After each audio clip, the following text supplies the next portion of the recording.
is not your usual Cynthia Academy video. Today, I'm going to be sharing a video of a care provider who announced to his employees that his license has been revoked.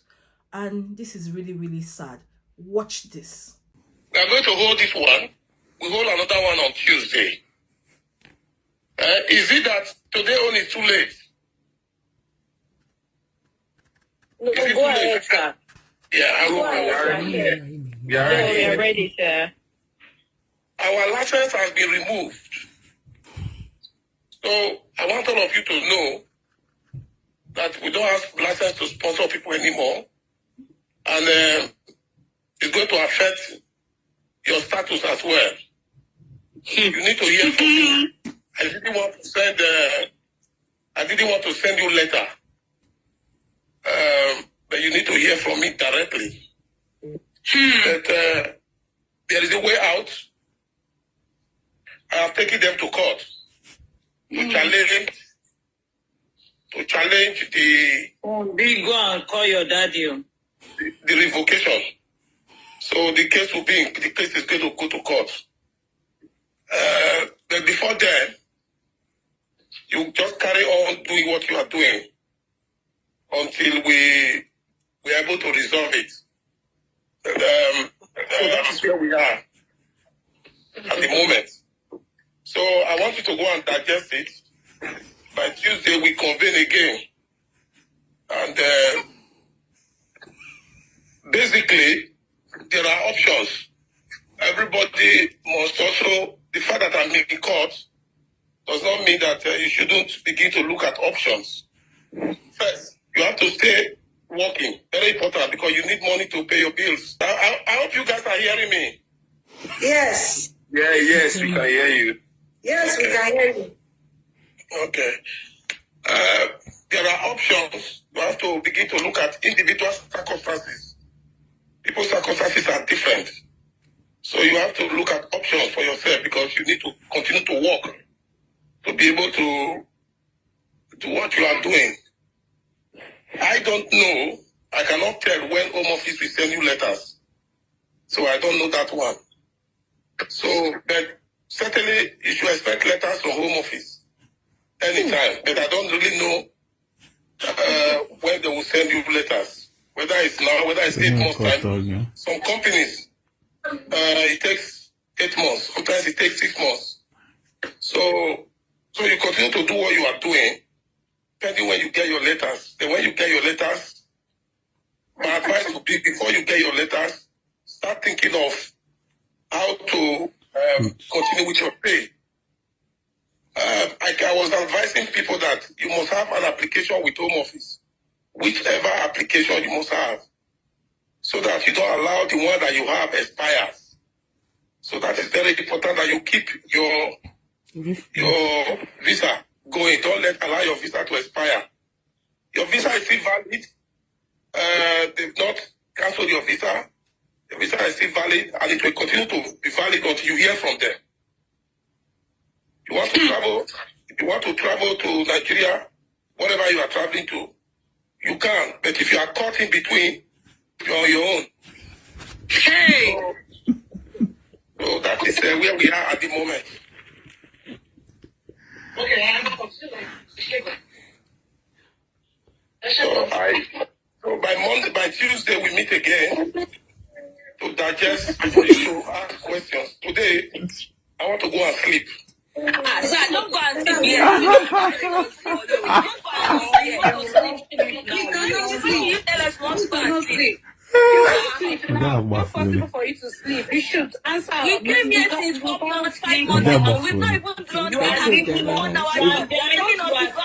As you can see, this care provider's license has been revoked, and I feel that is the reason why his employees will be given 60 days to leave the UK or find an alternative visa sponsorship. So this can happen to anybody, and it's currently happening to many people right now. What I want to tell you is that if you are a care worker in any organization, and if you paid for your COS, there's a high probability that CQC will find compliance issues with your organization. CQC is going from one employer to another care provider, checking their hours. If you comply to what they have stated for sponsorship license, then you are fine. But if you do not comply, then it becomes a problem. Some of the things that can lead to revoking a sponsor's license include if the people that they have employed, that's the foreign workers who are sponsored, do not have complete hours. Maybe you're working only 10 hours a week when your COS says you should work for 37.5 hours or 40 hours a week. That becomes a problem. If you have problems with the skills you have, as in maybe you don't have the right skills to carry out that particular job, it becomes a problem. If they find evidence that you paid for COS, it becomes a problem. So just prepare yourself for this. If you did not pay for COS, you can be affected. If your employer later on started collecting money for COS, then it can be a problem to you. So how can you avoid this, and how can you better prepare yourself for this? What I would tell you to do is check the status of your employer's license. It can either be pending. If it is pending, it means that CQC is currently going through their or investigating their books and their registration to make sure that they comply.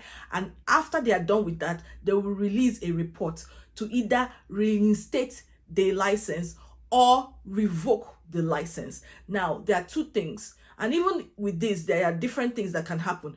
They can reinstate it, meaning that nothing happens, you are still working there and you are fine and you are out of any danger.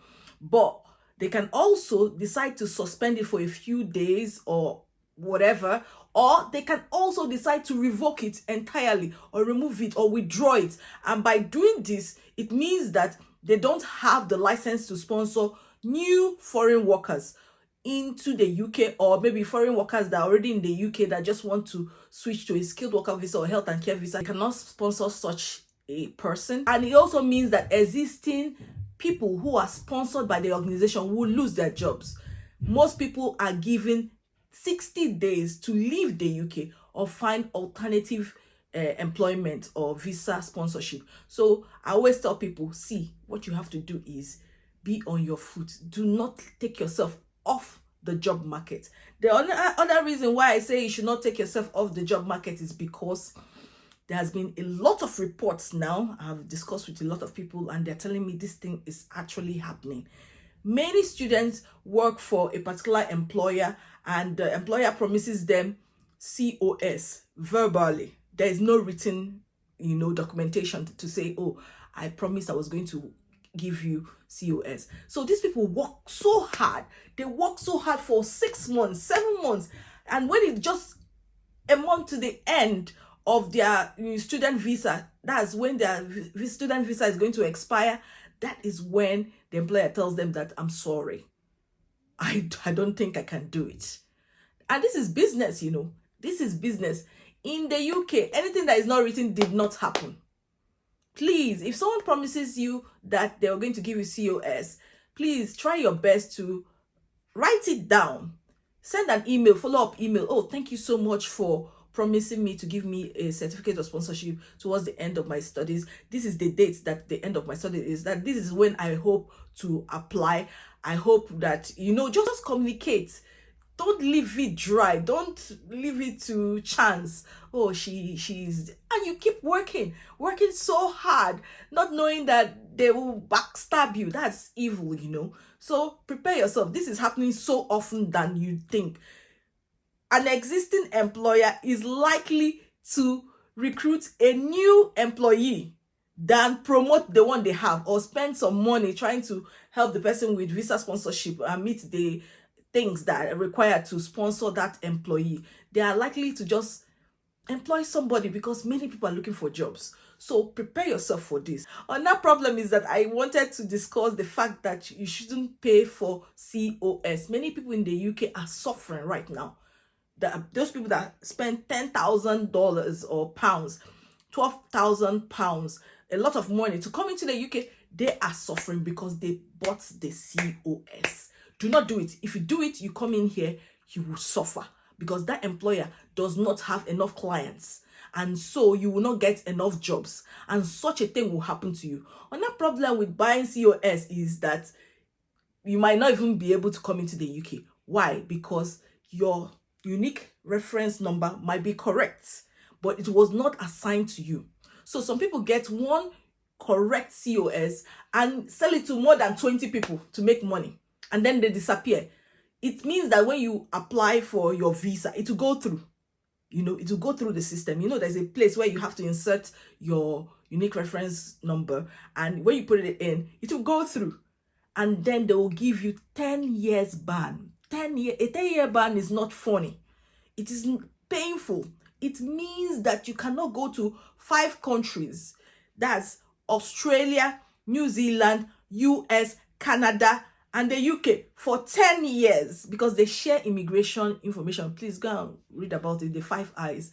I created a video about how you can identify whether a COS is fake or genuine. I'll put the link up here so you go and check it out. The way out of this particular situation is for you to apply. Do the right thing. Don't go the illegal route. Do the right thing. Apply for jobs. You will get it. Many of my subscribers have been buying our CV samples, and it has been helping them. They've been getting jobs. They've been sending me DMs telling me, oh, I've gotten through this stage, I've passed this one, I've gotten this, I'm here, I'm moving. I love when you send me such messages. Please, if you bought the CV samples and you are happy, and you've gotten the job, please send me DMs like that. I love it. I really love it when such a thing happens. And I want to encourage other people to know that, see, you can do this yourself. Send out 7 applications a day. And if you want to come with family, I want you to come with family. I have a video that tells you how you can come into the UK as a care worker after spring with your family. After spring, yes, it's happening and it can happen. Watch that video. Follow everything till the end. Watch that video till the end. It has been helping a lot of people, and I feel it will bless you.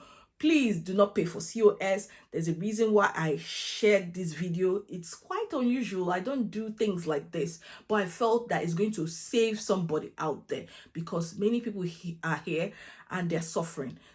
As in, when I say suffering, they can't work because you cannot do any other job apart from the code on your sponsorship. That's your certificate of sponsorship. You cannot do any other job apart from that. And when you take 20 hours somewhere else, it's not even enough. The math is not matting, as in it's just hard for you. You're not working, you're struggling, you came with your kids and you have to pay rent, you have to pay gas, oh my goodness, it's horrible.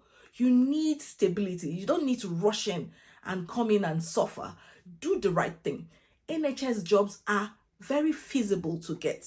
You just need to prepare the right personal statements, a good CV, get help. The Prime Minister gets someone else to write his speech. They pay the person to write his speech, and it means that you might not be very good communicating your values on paper. Get someone to write it, even if it's to go to Upwork or Fiverr, or you can contact me. Get someone to assist you to communicate your words or your values on paper in that CV and tailor your CV to meet the job description. That is how you go about it, and apply to as many jobs as possible. For some, they have to apply to 500 jobs. For some is 1,000. For some is 200. If you tailor it properly and make sure your application is outstanding, then you will get the job. You go through all the stages and get NHS job. I know with NHS job, you don't have any problem. CQC approved. You can easily come into the UK with your family and you settle down. I really want the best for you. Remember to subscribe. Remember to share this video with your family and friends so that they will know the dangers of paying for COS and avoid this problem so that you would be settled. Your transition into the UK will be smoother and better. I wish you the best. Please like, share, subscribe. Bye-bye.